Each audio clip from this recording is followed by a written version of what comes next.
Masarap na luto sa kangkong at talong. Yes po, at samahan nyo ulit ako sa ating munting kusina para na naman sa panibagong putahin ating pag-eksperimentuhan. Kaya huwag na po nating patagalin at umpisa na po natin. Una po, syempre maglagay po tayo ng mantika sa pinainit na kawali. At igisa po natin ang bawang sibuyas.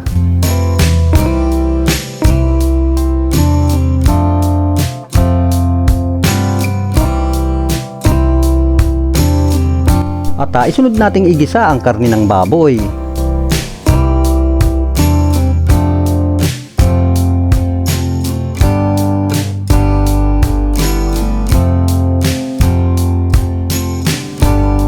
At isunod nating ilagay ang kamatis.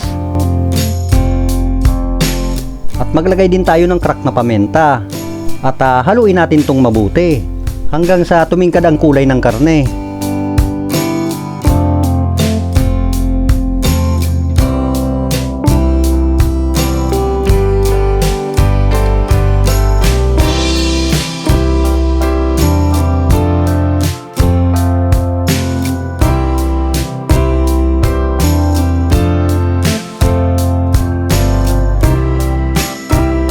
At pag matingkad na po ang kulay ng karne, maglagay po tayo ng bitchin, magic sarap, at maglagay din tayo ng kaunting asin, at maglagay din tayo ng kaunting tomato sauce.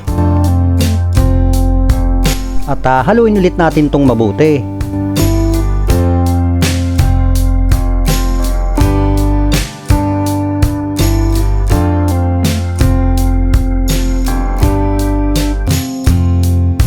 At pagkatapos nating haluing mabuti, maglagay po tayo ng saktong tubig lang po. At takpan natin to't pakuluan ng mga hanggang 20 minutes. After 20 minutes, buksan ulit natin to at haluin ulit natin tong mabuti.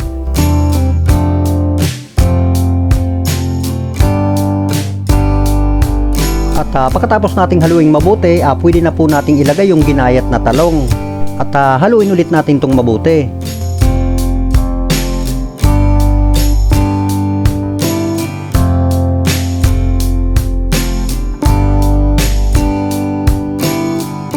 At takpan ulit natin to hanggang sa maluto ang talong. At pag nakita nyo medyo paluto na yung talong, buksan ulit natin to. At pwede na po nating ilagay yung kangkong. At maglagay din tayo ng siling haba. At haluin ulit natin tong mabuti.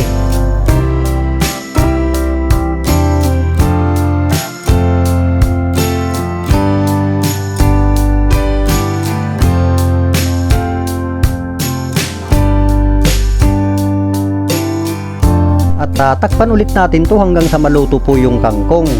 At pagluto na yung kangkong, buksan ulit natin to at haluin ulit natin tong mabuti. Pagkatapos nating haluing mabuti, patayin na po natin ang apoy at pwede na po natin tong hanguin. Yan po, at mapaparami na naman ang kanin natin ito.